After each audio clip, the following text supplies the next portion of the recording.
apa deh? Tunggu ya.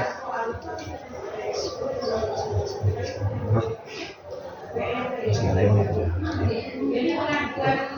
Sudah lagi.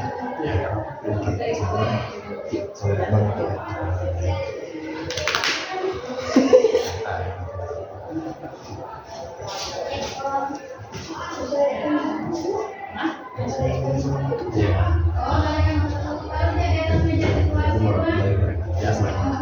Siang Pak Eko Selamat siang. apa boleh Pak saya berbincang-bincang sedikit tentang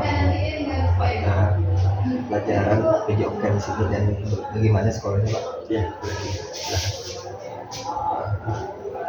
Pertama-tama Pak ya, latar belakang sekolah ini gimana? untuk latar belakang sekolah ini, sebenarnya sekolah ini dibilangkan sekolah kampung tidak kampung, bilang sekolah kota tidak juga kota. Jadi ini modelnya pertengahan nih antara batasan antara kota dan kampung nih. Ya sedang lah, itulah. Lalu udah berapa lama Abang ngajar di sekolah ini?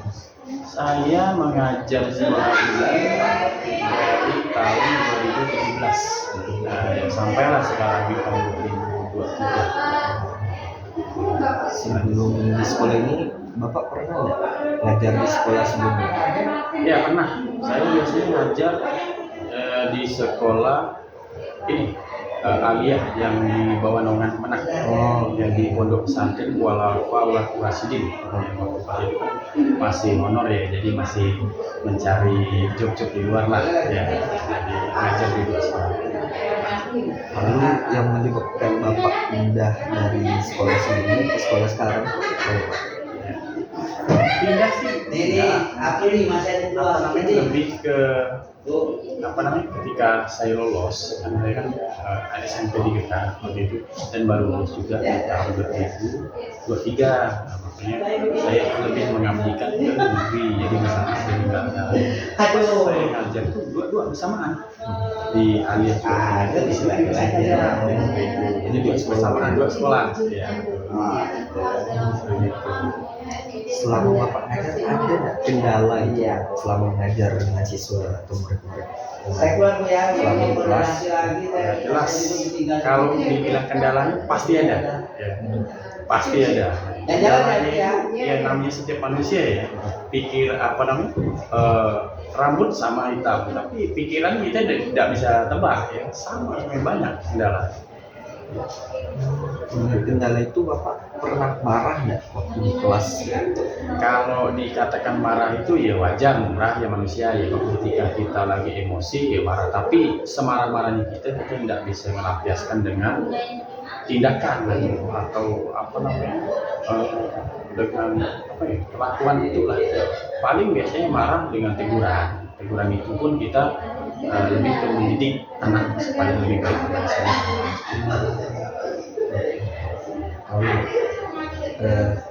Pastinya di sekolah kan atau siswa sendiri atau murid sendiri itu Pak ya pasti ada dua tipikal, yang pintar prestasi sama yang nakal. Untuk menanggapi itu gimana Pak? Apakah yang nakal diberikan yang pintar dan prestasi itu cuma diberikan apresiasi atau diberi hadiah juga? Kalau untuk ini saya kan berbicara masalah di bidang saya olahraga ya.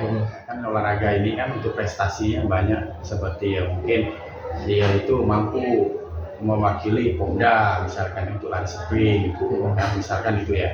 Jadi bentuk apresiasinya itu kalau secara saya pribadi saya bedakan antara anak yang berprestasi dan anak yang tidak berprestasi. Kalau mungkin kalau misalkan untuk pemanasan ini secara kecil aja ya. Untuk pemanasan itu misalkan yang larinya itu untuk yang biasa-biasa itu tidak prestasi itu mungkin cuma 4 putaran atau 3 putaran, yang prestasi dia akan lebih dari yang anak yang biasanya. Jadi dia melakukan supaya fisiknya itu tetap terjaga itu seperti itu ya, perlakuan saya. Untuk perlakuan anak yang nakal gitu Pak ya, apakah diberi punishment atau hukuman atau hanya diberi teguran dan edukasi aja? Ya, kalau untuk anak yang nakal tidak. Jadi di dalam saya melakukan pembelajaran itu yang pertama ya, saya itu sebelumnya itu sudah saya antisipasi ya, dengan cara apa? Dengan cara saya itu melakukan kontrak belajar itu namanya. Itu sebelum kita melakukan pembelajaran selanjutnya ya. Jadi kontrak belajar itu sudah kita terapkan yang namanya aturan-aturan yang mana yang boleh dilakukan, yang mana tidak, dan apa konsekuensinya ketika dia melakukan itu pelanggaran itu ya. Dan anak-anak udah paham di situ. Jadi ketika kita memberikan hukuman dan itu udah sesuai dengan apa yang kita sepakati bersama. Jadi udah sama-sama sepakat. Oh boleh Pak, ini Pak, misalkan kok misalkan telat, saya berikan hukuman push up ya. Misalkan telat 5 menit, kita kasih misalkan 15 push up ya. Jadi mereka udah sadar, kecuali satu kesalahan itu misalkan pagi-pagi ya biasanya kan ada yang kendala seperti ban bocor atau kendala hal yang lain yang menurut saya itu bukan dari diri dia ya. Nah, itu kita kasih keringanan, dia bisa masuk. Seperti itu. Seperti itu. Berarti ketika ada anak terlambat dengan faktor eksternal, Iya. Diberi keringanan Pak. Iya, bahkan bisa jadi dia tidak melakukan yang namanya hukuman pusat itu. Terus ketika di lapangan dan di kelas itu kan berbeda Pak ya. Iya. Apakah metode belajar di kelas dan di lapangan itu disamakan atau tetap dibedakan Pak? Pelajaran di lapangan dan di kelas itu kalau saya pribadi itu berbeda. Saya bedakan. Kalau di lapangan itu saya lebih ke sistemnya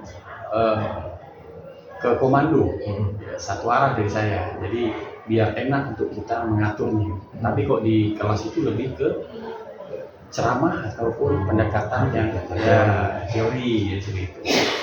Lalu untuk misalkan waktunya olahraga Pak, tapi kondisi lapangan itu tidak memungkinkan seperti debu, asap ataupun hujan, otomatis dilakukan di kelas itu bagaimana Pak? Apakah tetap teori atau bisa dilakukan di kelas juga dengan ruang lingkup kecil? Oke, jadi tergantung dengan materinya. Jadi kalau misalkan materinya itu contohnya sepak bola dan itu membutuhkan yang namanya tendangan, ya kita tidak memberikan alat untuk kita kasihkan ke siswa tersebut. Kalau misalkan tendang bola kan bahaya di kelas, bisa pecah semuanya kan. Jadi dengan cara melakukan simulasi tanpa menggunakan alat. Jadi mereka dapat tekniknya tapi tidak merusak lingkungan sekitar. Jadi seperti itu. Jadi kalau misalkan ada cuaca hujan, kita tetap materi, tapi di dalam kelas. Ya, dengan seperti itulah. Nah, itu secara secara teks kecilnya seperti itulah.